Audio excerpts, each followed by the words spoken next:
Imagine for a moment you're living your own life, minding your own business, and then everything changes. Your home, your belongings, your memories swept away by a flash flood. The ground you once stood on is now a treacherous mess of mud and debris. You search for higher ground and there's nothing but water as far as the eye can see. It's quiet, eerie. You don't know if anyone's coming. The world you knew is gone. But here's the thing, you're not alone. Somewhere out there, there's a group of people making their way to you, ready to help. They're not superheroes, they're not extraordinary, they're just people who showed up when things went sideways. They're just people who know that when everything goes wrong, the only thing left to do is to move forward. That's where Grounded Boots Relief comes in. We're a 501c3 nonprofit committed to responding to disasters across the Southeast, ensuring that when the unthinkable happens, no one feels forgotten. Our mission is simple: to show up when it matters most, bringing hope, supplies, and support to those in their darkest moments. And we don't leave until we put in our time. I'm John Badger, and I have the privilege of serving as the organization's co-founder and president. Back in September 2024, Hurricane Helene tore through western North Carolina. The devastation was staggering. I was just another guy with a chainsaw wanting to help, and so I created a Facebook group. I figured I'd organize some people and we'd clear out a few roads, maybe help a few folks. I didn't know that whole neighborhoods were being swallowed up. Apartments, homes, businesses, gone. Even several apartments just yards away from my back door.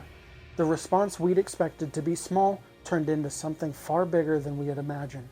Soon donations started pouring in, so we packed up everything we had, four-wheelers, side-by-sides, even people on foot, and we started making our way into the hardest hit areas. Construction crews worked around the clock to carve roads back into isolated communities. It was survival mode. There was no time to think, only to act. We covered every inch of ground we could. We learned a few key things out there. You can't hesitate. Act fast. The basics, communications, maps, visuals, they become your lifeline. Prep. If you're not prepared, you're already behind. So prep again. These weren't just lessons, they were survival instincts, and they've shaped the way we think about disaster response now. Today, we're taking everything we've learned and building a system that can respond quicker and more efficiently. We're not ready to roll out yet, but we're getting there. Here's how we're going to do it. We're bringing in drones to assess damage from the air. We'll have radios to communicate in real time across difficult terrain. Solar power will keep us running, and propane will fuel our operations. Trailers will be stocked with MREs and water, ready to be distributed at a moment's notice.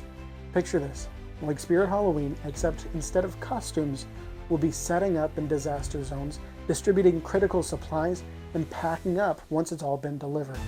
But this requires infrastructure, locations with trailer docks for supply drops by semi, and partnerships with other organizations to maximize the impact that we can make. We're not there yet, but we're building it piece by piece. Our approach isn't just about the physical items, it's about having systems in place. When disaster strikes, we need to be able to move quickly, and that means being prepared in every possible area.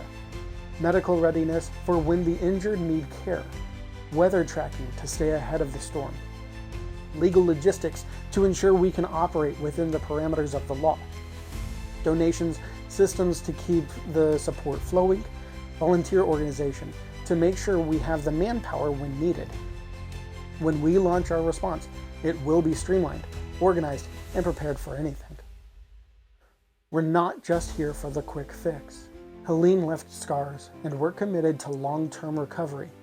We'll continue chipping wood, chainsawing debris, and filling in washed-out driveways. But to make that happen, we need crews to help, equipment, borrowed or donated, materials, and of course monetary donations. This is a marathon, it's not a sprint, and we need to be in it for the long haul. So here's where you come in. Your support will help ensure we're ready for whatever comes next. We're laying the foundation now, but we need the resources to keep building. Visit our website or scan the QR code to donate. Your contribution will help us get the supplies the infrastructure, and the people power we need to respond as quickly and as effectively as possible. Thank you for taking this journey with me. Remember, disaster response is about one thing: people helping people. We may not have all the answers, but together we can create a system that ensures help is always there when it's needed most.